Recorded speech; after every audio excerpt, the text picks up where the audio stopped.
de tous les Canadiens. Et donc, le contrôle de gens qui arrivent dans dehors de nos frontières est essentiel. Nous savons aussi à quel point c'est important d'assurer la sécurité alimentaire et les chaînes d'approvisionnement pour nos denrées alimentaires à travers le pays. Et les travailleurs étrangers temporaires ont un rôle important à jouer. Mais nous avons amené des règles strictes par rapport à la quarantaine que les travailleurs étrangers qui arrivent au Canada doivent être isolés pendant 14 jours de façon adéquate pour s'assurer qu'ils n'amènent pas la COVID-19 avec eux. Nous allons continuer de travailler avec tous les parlementaires et avec toutes les différentes autorités pour s'assurer que ces règles sont toujours suivies. La députée de Belleuil-Chambly. Monsieur le Président, il est possible que les règles ne soient pas adéquates. Il est possible qu'une entreprise agricole dont ce n'est assurément pas la fonction ne puisse pas assurer. Beaucoup des préoccupations qu'a énuméré le député de Belleuil-Chambly et nous allons travailler ensemble pour s'assurer que pendant qu'on répond aux besoins de nos agriculteurs et notre chaîne d'approvisionnement, on a la capacité et la certitude de garder les Canadiens en sécurité et de limiter l'expansion possible de la COVID-19. J'ai bien hâte de continuer à travailler avec non seulement les provinces, non seulement le secteur agricole, mais les autres parlementaires et partis d'opposition aussi. Député de Belleuil-Chambly. Monsieur le Président, dans un honorable député pour sa perspective que je reconnais est importante. Nous avons besoin d'appuyer les travailleurs et les familles dans situations difficiles, y compris dans tous les secteurs à travers le pays, y compris le secteur gaz et pétrole.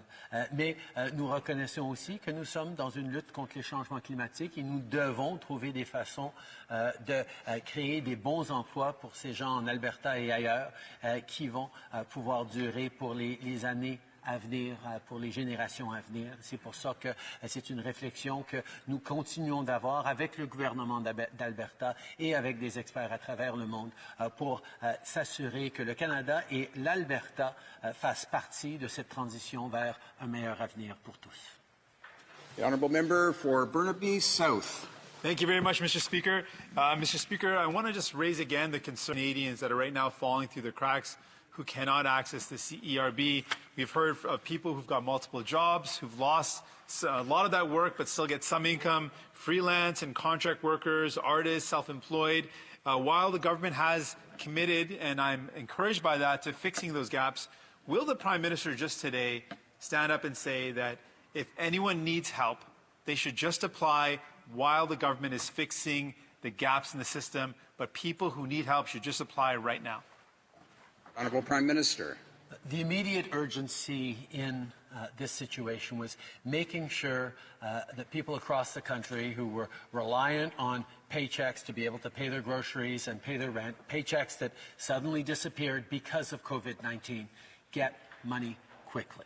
That's what we did with the Canada Emergency Response Benefit, and I want to take a moment to thank the extraordinary public servants at Revenue Canada, but across ministries and departments who worked incredibly hard to create a model that would get money out quickly to millions of Canadians. We, of course, recognize there are gaps and are working with all parliamentarians to fill those gaps because people who need help should be getting it. Member for Burnaby South. While the government fixes the gaps, but will the Prime Minister just say very clearly to all Canadians, if you need help, apply now while the government fixes the problems? The Right Honourable Prime Minister. Mr. Speaker, we created a program that is helping millions upon millions of Canadians who've lost their paychecks because of COVID-19. We've moved forward with another program that we're debating here today on wage subsidies for people so they can keep their jobs, keep their paychecks at 75% subsidy from the government. That will keep people linked to their employment. But we recognize there are other people in different situations who also need help. Students, seniors, part-time workers, essential workers who need extra help to keep in their jobs. And that is what we are focused on right now with tremendous collaboration from all parliamentarians. Member for Burnaby South.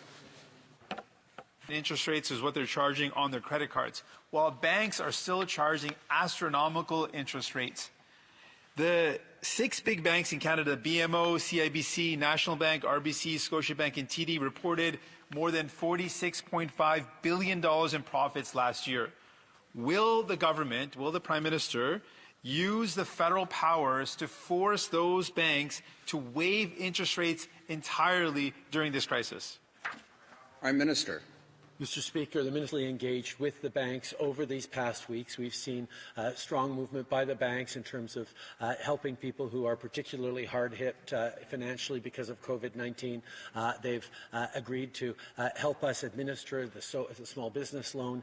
We know that there is more that the banks can do, and we've been working with banks and credit unions to make sure that they do more to recognize that the way we support Canadians through this situation will ensure that we come out of this situation in the best possible shape, all of us.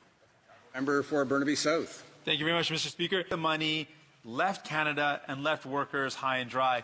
Workers lost their jobs while those companies, those corporations took billions of dollars from Canada. Will the government ensure that we're going to prohibit any CEO bonuses and stock buybacks, and the companies that receive government subsidies or bailouts, that money goes towards workers, that with strings attached to keeping people employed, not enriching the corporation or the shareholders or the executives, but it goes with strings attached to workers directly?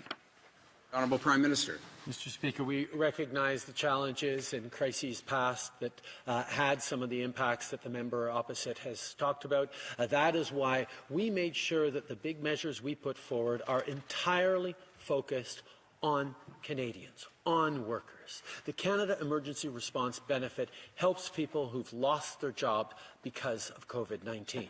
The wage subsidy makes sure that people are staying connected to their jobs, even though they can't get paid by their employer anymore, because the government will pay them up to 75% of their salary, so that when this is through, Canadians will still have connection to those jobs and our economy can get going again. Everything we've done has been focused first and foremost on Canadians and not on corporations as a nebulous entity. The Honourable Member for Carleton. Or any member of the Cabinet see these briefings, yes or no? The Honourable Deputy Prime Minister.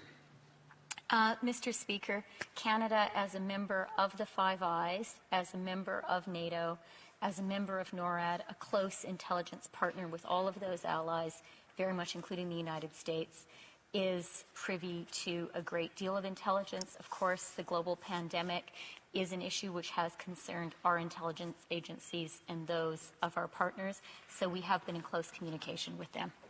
Well, Member for Carleton.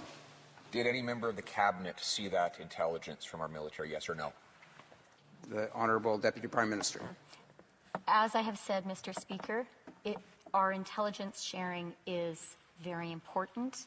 Our intelligence sharing with our allies during this global pandemic, which poses particularly security challenges, has been, I would say, very energetic, and we continue to work with. The Honourable Member for Carleton. Question was,